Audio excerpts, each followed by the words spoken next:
I'm Taylor Halsey here with Tiger Sports Digest publisher Ben Love. Ben, LSU basketball wrapped the season at 9-9, but they start tournament play against Georgia this Thursday. What is LSU's outlook going into the tournament? I think their biggest strengths going in, obviously, is going to be guard play. That's where they've been focused all year on the perimeter. Anthony Hickey's done a good job. When they can get into transition, he still can improve a lot more when they're in half-court sets. But he gives them a guy that has a lot of activity, and so he gets his hands in throwing lanes, steals basketballs, gets them going the other way. And then Charles Carmouche, you cannot say enough about what the senior's done. He doesn't want a season to end. And, I mean, so he's been fantastic these last 5 or 6 games down the stretch, almost willing them to 500 in the SEC when they face some real stiff competition late. So I think the guard play right now is where they're the strongest. And then, look, they get meaningful contributions from guys like Andre Stringer, Malik Morgan, who stretch defenses out.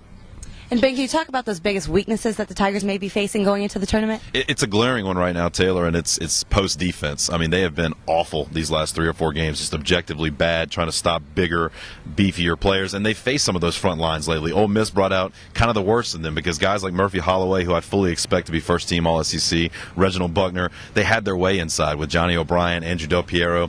This was never projected to be a strength of the team when you talk about post defense, but it's been particularly bad against some good competition lately, so they have to find ways to shore that up. Johnny Jones kind of sort of called out Johnny O'Brien after the game a little bit and said, I know the guy's been dealing with a sickness lately. He missed a few practices, but the defensive effort has to be better from him. So in the same way Charles Carmouche dialed it up a little, it's now time for Johnny O'Brien to do it.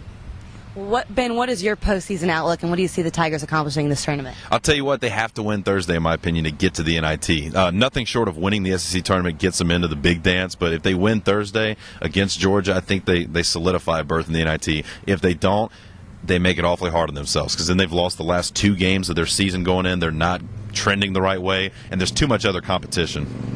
Well, we'll see how that all pans out on Thursday, but this is Ben Love, and I'm Taylor Halsey for Tiger Sports Digest.